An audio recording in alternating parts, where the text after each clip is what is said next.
I think today, Christine Lagarde, in her speech to the European Central Bankers Association in Helsinki, Finland, I think she has surpassed herself in the field of exaggeration and sheer lies.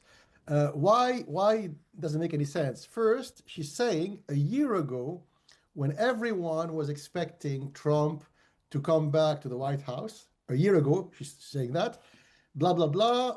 People thought that it would be a trade war, blah, blah, blah, and it would be a disaster for the Eurozone.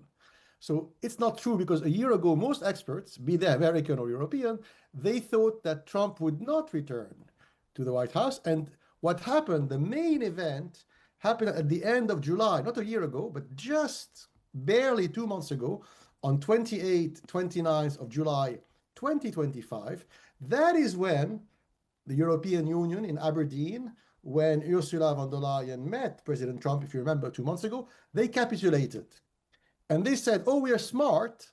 Under pressure from Trump, we agreed to be slapped on the face with a 15% import duty, which all European producers will have to pay.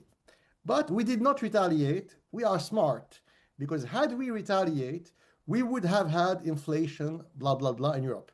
So how do we know it's a lie? Because the figures were published today and yesterday.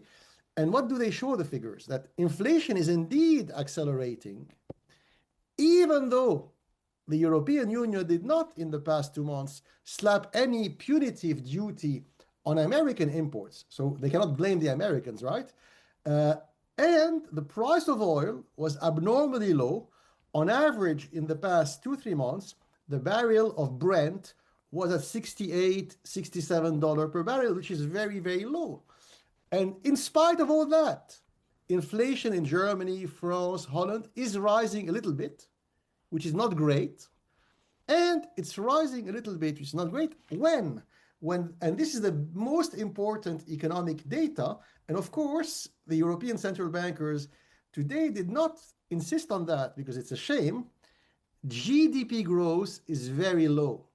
So there's a bigger problem that the creeping upward inflation in Germany, Belgium, Holland, Sweden, a much bigger problem is GDP growth. And they're admitting reluctantly that GDP growth on a quarterly basis in the Eurozone or in the European Union is up 0.1%. So if you annualize on a yearly annualized basis, GDP growth, economic growth today in the Eurozone is barely 0.5, 0.4%. Now that is horrible because when you're growing at 0.4% annually, you're not growing, you are stagnating. And that's exactly, sir. Sir, if supply chain disruptions had took place as initially feared by the ECB, how would the ultimate impact of the United States tariffs and Eurozone growth have differed? So here also people, experts, and the European central bankers, they're focusing on something which is not important. Because what they agreed to 2 months ago in Aberdeen, so they agreed for America to tax them, all products, be they manufactured or farmland or wine or cheese, all industrial products and agricultural products and services exported to America now, they are submitted to a 15% import duty. But it's not the big issue. You see, it's not the big, there's a much, much bigger problem. I'll tell you what it is, in my opinion, is the Europeans agreed when they met Trump in Aberdeen 2 months ago to something even more negative for the European economy long term. It is they agreed to force industrial companies in France, Germany, Italy. So to force companies like Airbus, Mercedes-Benz, BMW, Siemens, Total, Eni, to invest tens of billions of dollars in new factories and new operations in America, in Oklahoma, Pennsylvania, Illinois.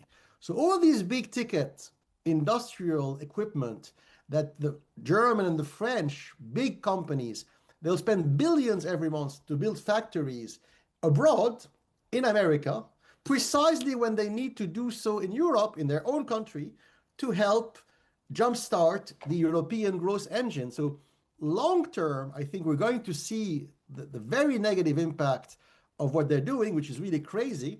And how are we going to see it in the growth differential? We're already seeing that the American economy is growing a little faster than the EU economy. But in the coming weeks and months and quarters, that gap will grow. And I think the US economy, US industry will grow much faster than the European economy in the coming quarters.